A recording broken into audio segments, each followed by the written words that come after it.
Welcome to the Divorced Playbook podcast. Why in the world am I playing Tammy Wynette, Stand By Your Man? This is why. For those watching on YouTube, I just held up, or for those not watching on YouTube, I just held up an album.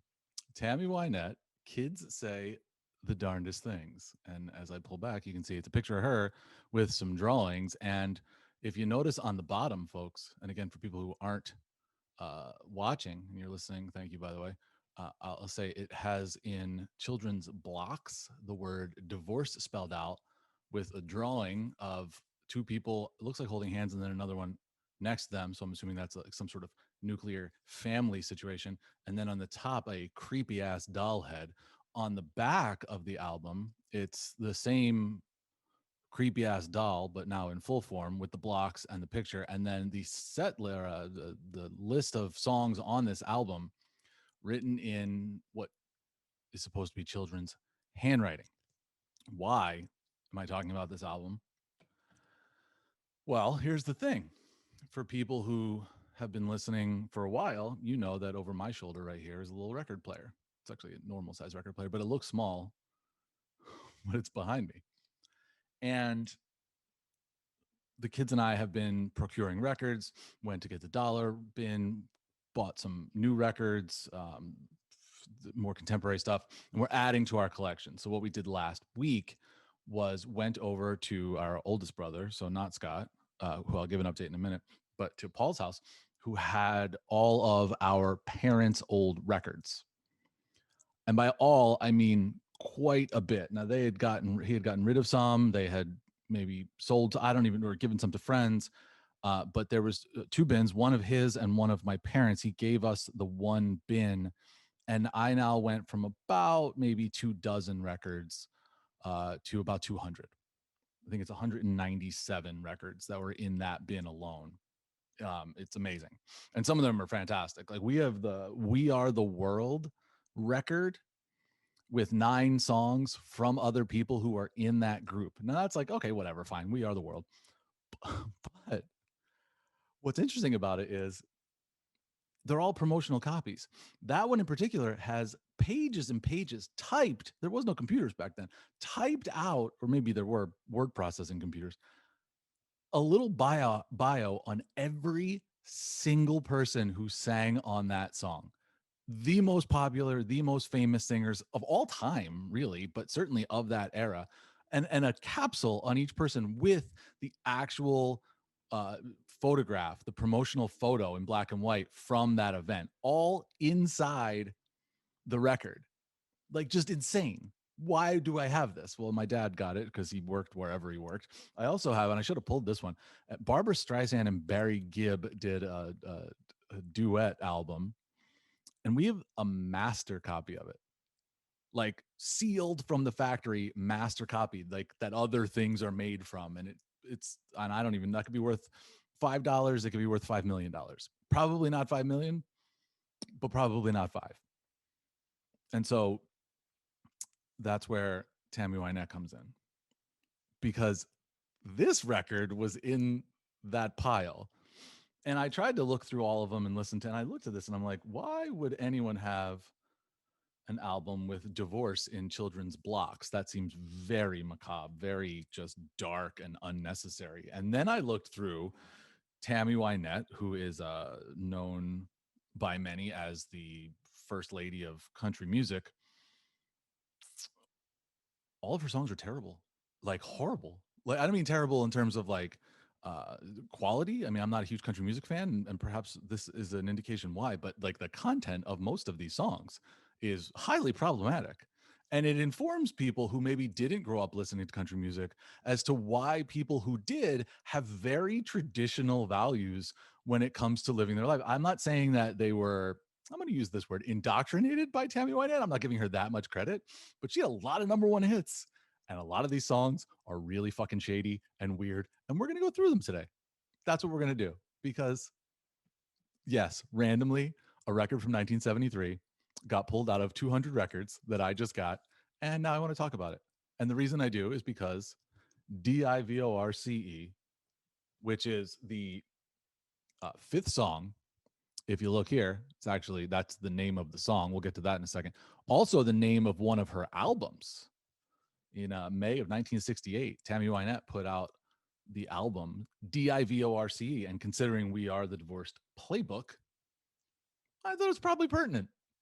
So we'll get to that in a second. A little update on Scott. I don't know much. I know that, like I said, last episode where we taped, and go back and listen to that if you want. Nicole Gray and Kate Finley, who I imagine some of you will have some feedback toward, came on to talk about online dating and some of their best and worst stories, and just sort of giving an idea for men out there and for women out there what is the best way perhaps to attract a woman, and certainly after that to stay with someone. I gave some updates on my own situation last episode. I appreciate the responses from people asking if I'm okay. I'm definitely okay. Like I certainly appreciate that, and it's very thoughtful for you to reach out. But I'm good.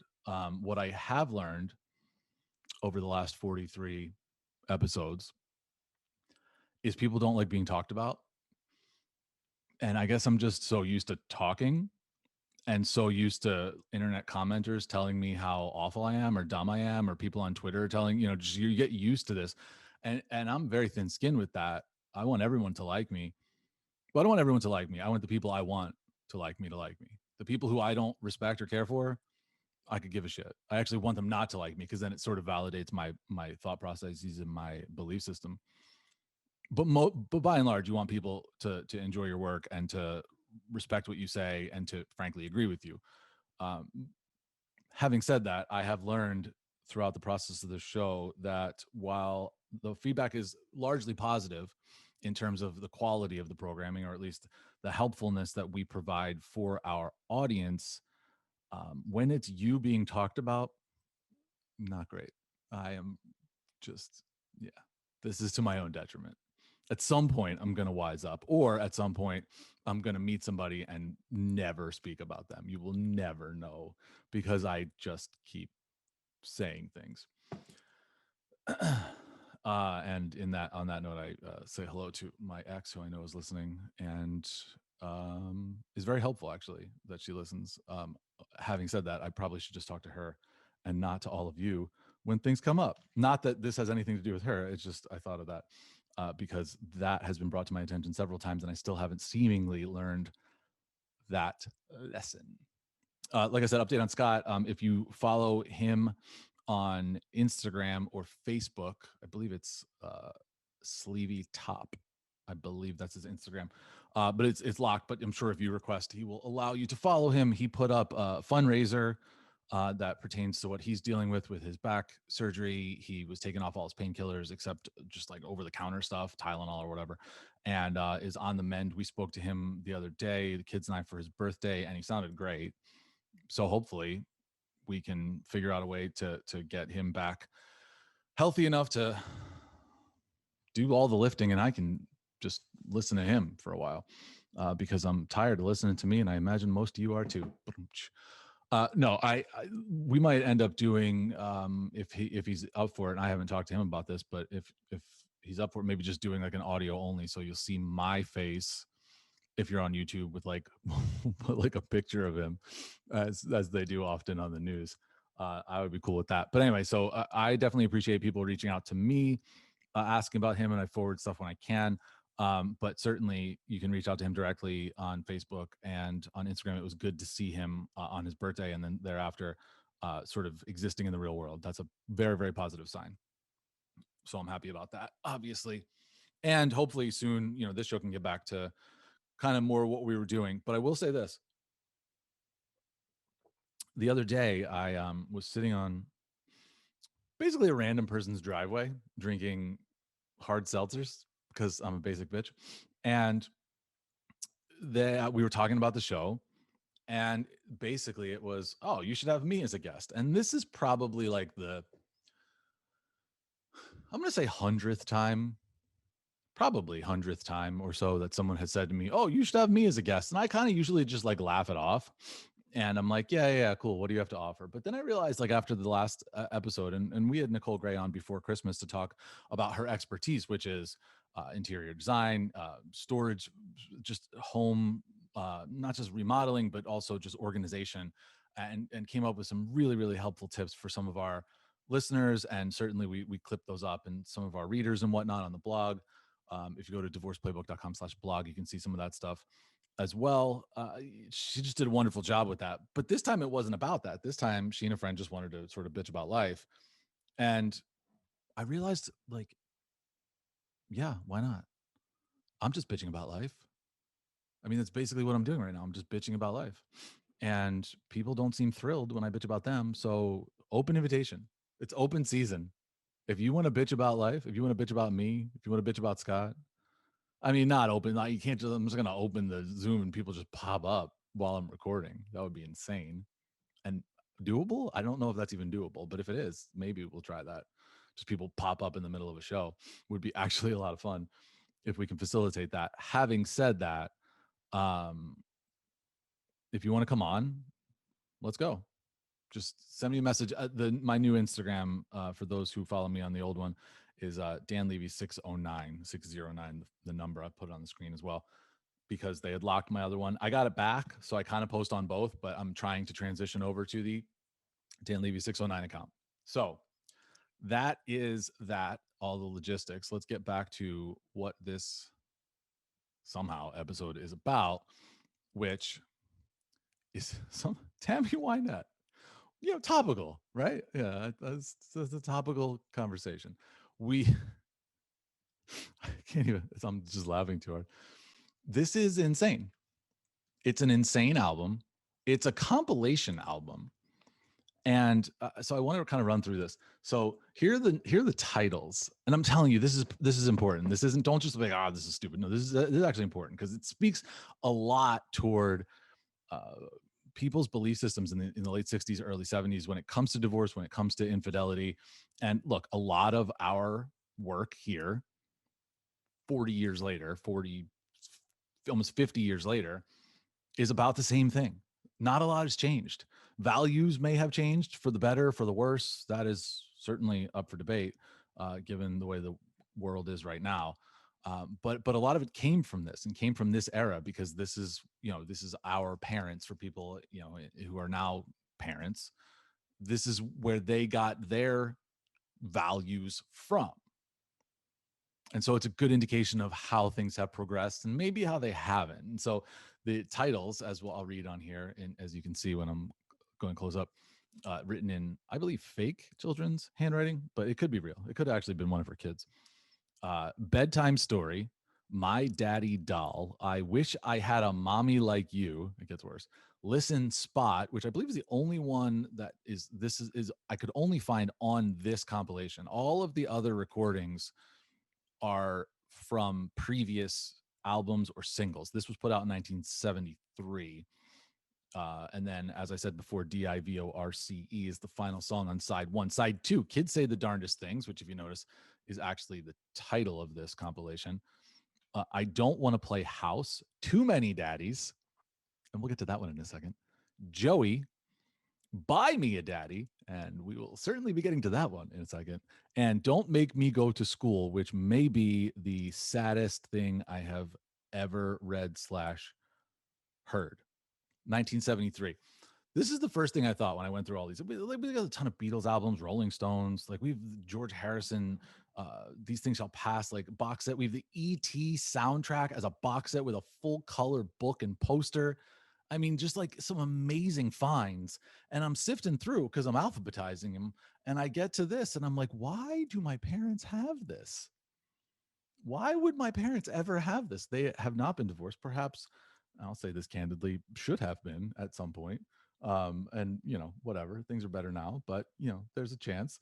Uh, and yet, why would they have this album right after Scott was born, by the way? Like, this album came out like less than a year, half a year about after Scott was born. So I'm wondering if perhaps this was a harbinger and maybe he saved it and or didn't save it. So I say that somewhat tongue in cheek, but nevertheless. So anyway, I want to go through this. It's not going to be a super long show, but it already is a little bit because it's just too funny. So let's just run through a couple of these songs because it's one of those like you can't believe it. Excuse me, you can't believe it until you actually hear some of these lyrics. So this is part of the DIVORCE. You're going to play that right now. Our DIVORCE becomes final today. Me and little J-O-E will be going away. I love you both and this will be pure A-G-double-L for me. A-T-double-L? Oh, I wish that we could stop this DIVORCE. The premise of that song is that parents often spell things in front of their kids. And she says like T-O-Y, and I believe she spells the word surprise, although it doesn't necessarily sound like that, but it could just be the twang of it all. And then she says the one word that they never thought they'd have to spell is DIVORCE. As you heard in there, J-O-E. Obviously, there's another song I mentioned called Joey, which we'll get to. This album, Divorce or whatever, DIVOR, came out in May of 1968. Let's back up for 1 second. Tammy Wynette, the first lady of country music, had 33 studio albums, some with her one husband,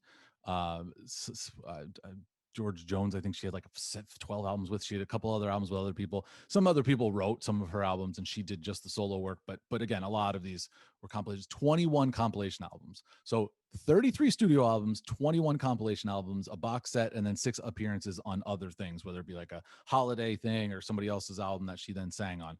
That is a prolific amount of work in a not super long amount of time. I mean, I guess she was still recording maybe into even the 90s. So I guess that is quite a bit of time. But in the late 60s into early 70s, she put 3 albums out in 1970. This is a different world now. If you listen to like Phoebe Bridgers, who I'm obsessed with, said sometimes it takes her 3 years. She was talking to Paul McCartney on an Instagram conversation the other day. She said it takes her like 3 years to write an album. Sometimes even write a song. It'll take her that long because she writes it and then rewrites it and then writes it and then throws it away and starts again. Yeah. The Beatles used to write like, probably a song a day for a while. So it's hilarious that she said that to Paul McCartney. But if you look at Tammy Wynette's discography, she was putting out like 3 albums a year. And it stands to reason that they aren't very high-minded. There's a lot of repetitiveness in some of these. Anyway, she was married 5 times. First time she was married was 1960. That lasted until 1966. She had 3 kids. The next time she was married was a year later, 1967. That was annulled in 1968. In February 69, she married George Jones. That lasted until 1975. In July of 76, I believe she and George Jones had a child. I believe, I'm not sure. 1976 to September of 1976. So July to September, 44 days she was married. She spent most of that time in the hospital because she has had a lot of ailments when she was alive. And then her final marriage, which was tumultuous to say the least, was actually from 1978, the year I was born, until 1998. This album again came out in 73. So from 1967 to 1972, 73, that's where all of these songs were on different albums. So she went through her divorce, and then after her divorce, kind of launched this part of her career. And that spanned an annulment and then another whole marriage. She was about halfway through her 3rd marriage when this came out. It just needs to be informed. So that is one of the songs, as you could hear, DIVORCE. This one, let's go to. Do you want to go to Buy Me a Daddy or Too Many Daddies? I'm asking you like you have a say. Let's go to because they are in this order on the album. Let's go to Too Many Daddies, as you can see on the screen right now. So Too Many Daddies, and we will play it now. I've got too many daddies, a new one each night. And mommy, don't be mad when I say this is insane. Though I try to love them with all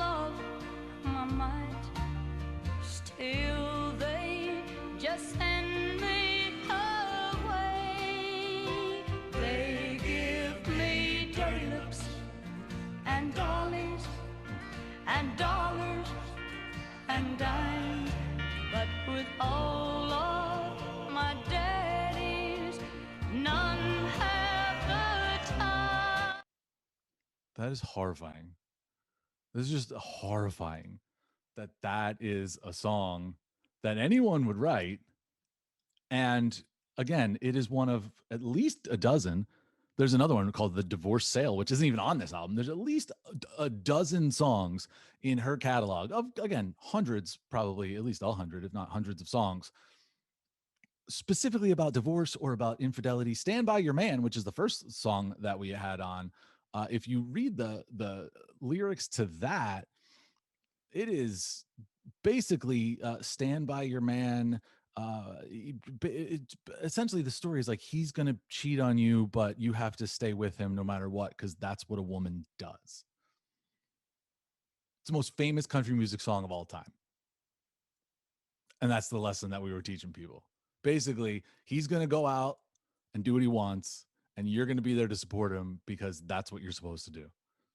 And we wonder why family values are fucking upside down in this country and have been since this time. It's insane. We learned from this generation, and now we are trying to, and again, not successfully for people like myself who are divorced, we are trying to show our kids, the future generation, how to do this better. But we learned from people who are listening to this, and it's terrifying. And it's, oh my gosh. So that was Too Many Daddies. Somehow, then that song actually came out in 1971. The song I'm going to play next, which is Buy Me a Daddy, which is later on this compilation, actually came out in 1970. So maybe I should have gone chronologically as they were released instead of on this album, but that's the way they put them on here. So that's the way that I am going to play them. Let's call that one up now. Buy Me a Daddy. Buy me a daddy. He don't have to be new. Just as long as he loves me, any daddy will do.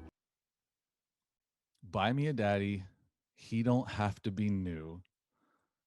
As long as he loves me, any daddy will do. Again, that came out before, but then Too Many Daddies is essentially, I'm just going to say it. She writes a song rather about how her mom has a different man coming back to the house every night, and how she considers them all to be her daddy, which and they throw her money or a doll and tell her to get out of the way. And all she wants to do is hang out with these guys because she has no father figure, and they just want to hang out with her mom. This is the most terrifying album ever created. Like when I was a kid, I used to like be afraid of the thrill. I was afraid of everything, but I was like afraid of like the Thriller album because it was like scary. I was afraid of the Eurythmics because Annie Lennox in that one song was the really popular one, Sweet Dreams Are Made of This, blah, blah, blah. I was terrified of that. This, having listened to this, I was so, and I don't usually like to use this word because it's very snowflakey or whatever, but I was so triggered by the lyrics on this that I was literally shaking. Like, thank goodness that my microphone was broken the day that I actually listened to this for the first time, because I don't even know what I would be saying right now. I was horrified by it. And frankly, like, it's funny that I'm doing this again, like 50 years later or whatever it is, but this is terrifying that this is an album that, again, some of these songs, number one hits, like the number one song on the country charts, 19 overall in all these. It's amazing how this stuff, I'm just going to read a couple real quick. This is the song Listen Spot, which I mentioned before. A conversation caught my ear. I wish I hadn't heard. My little boy said, "Listen, Spot, but don't you bark a word. Daddy's got a girlfriend, but he can't let mommy know. And night spot is when he's not here. I bet that's where he goes. But listen, Spot, I saw him wash the lipstick from his shirt. Then he told mom the car broke down and it was grease and dirt. But only lips can make red prints like an engine's blow, excuse me, which is, but listen, Spot, that you can't tell mom. He don't want her to know." That's a song on this. This is beyond insane. Like, and I'm not saying that like all lyrics are good now. Like, if you listen to some songs now, or even songs like in the '90s when we grew up, like they were terrible and they send bad messages, and people are gonna be like, "Oh, hip hop in the '90s, rap in the '90s was terrible," but even now, yes, I understand that. This is different. This isn't like a culture. This isn't putting a persona on and trying to, live a lifestyle that perhaps is more show than not. This is like dig down into your soul music, and there are a dozen or whatever of these songs that this woman recorded throughout her very long career, or as I said, prolific career, in which she clearly not well, she's, I would imagine, I wish she was still alive, I'd have her on this show. She's the authority on divorce, for fuck's sake.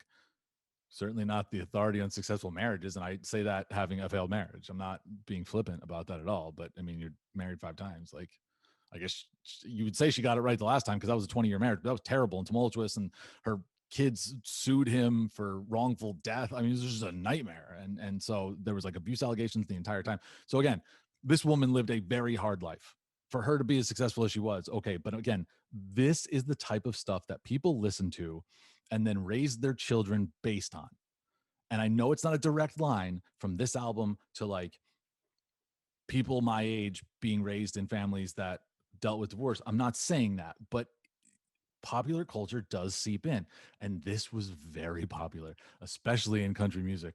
This was a very popular woman and a very popular album. So it can freak you out. And Buy Me a Daddy, he don't have to be new. Oh, God. This one is just sad and depressing instead of just maybe depressing and depressing, if that's a thing. We're gonna play this one. Ready? This is Don't Make Me Go to School. Again, just a little snippet of it. So please, may I be absent, Mom, like Daddy is from home. I'd rather fail than face the class. They know my daddy's gone. Whew. That is. Can you imagine your kid coming home? I mean, look, kids struggle with divorce. My kids struggle with it still, and it's been over a year. I know people who struggle with their whole lives. Frankly, I'll say that a lot of divorces that are happening now, uh, part of the thought process is either they learned it from their own personal experiences and repeat it, or I believe in perhaps in my case, they learned it from their previous experiences and wanted to make sure that didn't happen. And I think either way, just imagining your kid coming to you and saying, can I skip school because I'd rather fail than face the other kids because they know I don't have a dad or my dad's not around. It is just a horrifying thing. And again, like, yes, an entire show based on Tammy Wynette's compilation album on divorce and terrible parenting. And again, I make the judgment solely on the Too Many Daddies song, which is just, oh, God damn. The song Joey, by the way. Oh, daddy, please ask mommy. So this is to the dad. Could you come home to stay? Me and mommy need you and love you anyway. All the other kids I know have daddies every day. And I got nothing else. So there you go. That's the show. I would joke and say Scott always says kids first. I mean, clearly in this case, my fucking God, clearly in this case, I would say kids first. I don't think Tammy Wynette would maybe necessarily, although I guess with all these songs, they are basically from the kids' perspective. So I guess she did put, in a way, kids first. But anyway, a little flashback. I feel like this is a clip show for people who have been loyal listeners from the beginning. Yeah, this is an album that you gotta maybe just listen to all of it. I don't know if they're all on Spotify, or you can certainly get them on YouTube. That's where I had gotten some of those clips. But it's worth a listen, and tell me if I'm overreacting to this again, like 50 years later. So like, I'm not trying to cancel Tammy Wynette. She's already been canceled because she's no longer alive. So like, whatever. I'm just laughing at this, but this is terrifying. That like, this is what our parents were listening to. my parents apparently were listening to right after Scott was born. So we'll talk to you next time. Thanks.